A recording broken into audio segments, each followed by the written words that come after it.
Okay, so today we're going to talk about the origins of impossible dating, mating, and relating standards. Now, we all seen it before. Some overweight woman who is seeking Mr. Perfect. You know, the guy that makes seven figures, have eight-pack abs, and a piercing stare, perfect jawline, etc., etc., etc. And she doesn't really have much to offer this guy. And even if she did, even if she was an extraordinary person herself, her requirements of a mate seems to be way more extraordinary than her. So years ago, right, was in this situation where I was talking to an older woman who who had this fiance. Now this is an older woman with a degree. In fact, she has a master's degree. And she herself was dating a guy who wasn't educated. And there's nothing really wrong with such pairings.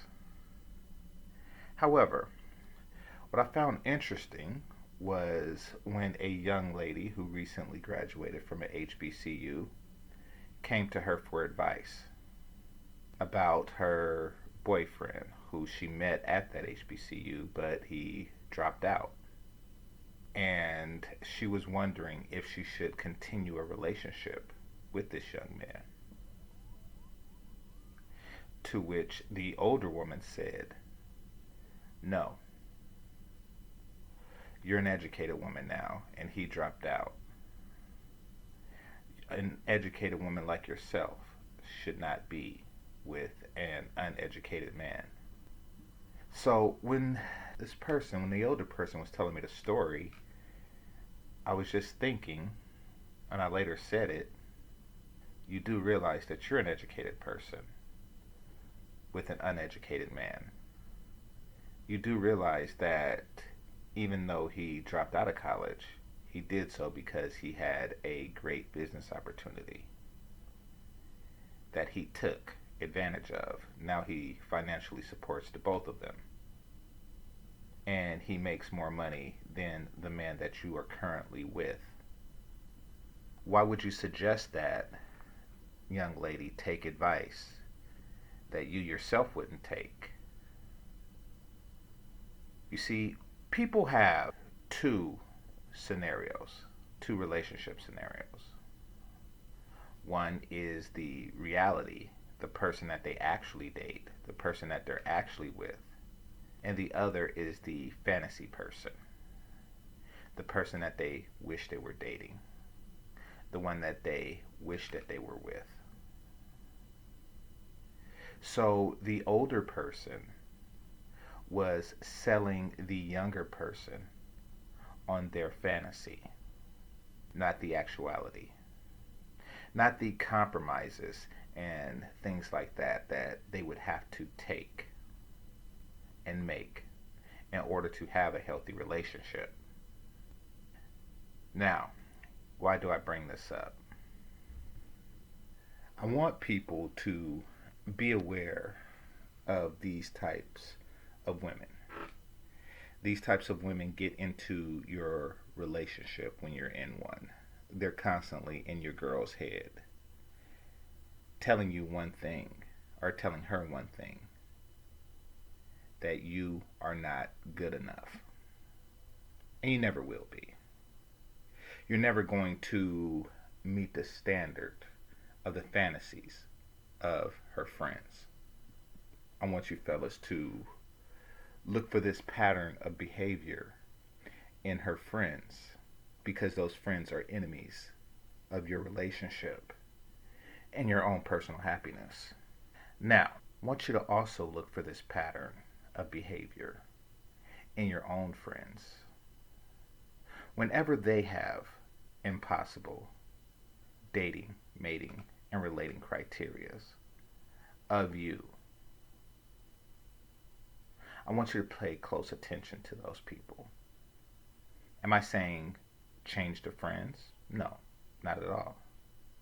But say one day you have a girl that you find attractive, that you feel is the one, and then you show her to your friend, and he says something like, look at insert petty detail here. I'm not talking about a woman who's extraordinarily overweight or something like that, or a woman who, I don't know, is openly belligerent or just plain disrespectful. These are obvious things. I'm talking about, he says something like, yeah, look at her. Her eyebrows are a little bushy. Or, look at her. Her toes are manicured but not painted. Look at her. Her belly button is an outie. It's not an innie. You see, these type of petty criteria is really meant to shame you out of the relationship, just like her friends is trying to shame her out of being with you. We have far too many people on both sides of the black relationship spectrum that behaves this way. You have the men telling their boys that this girl isn't good enough while they are either single or with a woman that is less attractive. Their girl's toenails probably isn't painted themselves, or her legs are hairy but her toenails are painted, etc., etc., etc. Y'all see where I'm going with this. They will compare your reality relationship with their fantasy relationship to make sure that your girl will never measure up, to make sure that you aren't in a relationship that makes you happy until they are in a relationship that makes them happy, because their happiness is a relative thing. These are the guys that will constantly ridicule the things that you do when you're working in tandem with your partner to make the relationship work. These are the women that will say stuff like, oh, I can't believe that you made him a sandwich. I would never do anything like that. These are the fellas that would say, I can't believe that you held her hand in public. I would never do anything like that.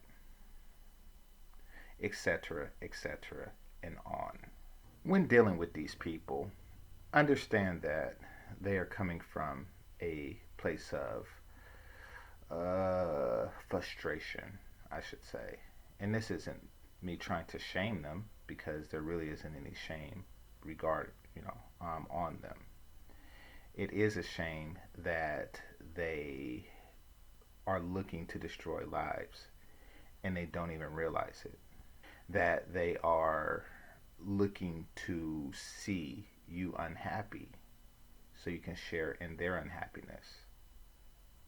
But that's nevertheless not really a problem.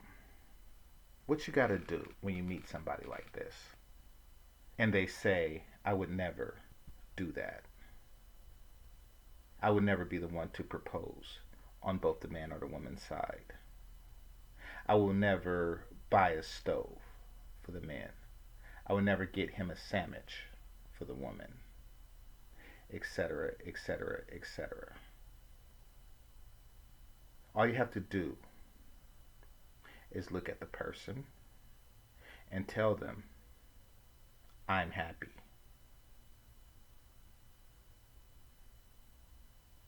Now, why would you just tell them that? Well, it serves multiple purposes. It forces them to ask themselves, are they happy? And secondly, it lets them know that your words are not going to get me to go out and seek ridiculous standards of happiness in order to appease you. I'm not going to jeopardize the happiness that I currently have to try to meet the standards of imaginary happiness that you pretend to have. I'm happy with my course of actions and the results of those course of actions. And though I could be happier, I'm not going to reverse my situation in order to achieve that happiness. You try to achieve happiness with the criteria that you set for me and tell me how that works for you. Other than that, thank you very much, but I'm going to continue with my happiness. This is Game Changer 00100. Game over. Peace.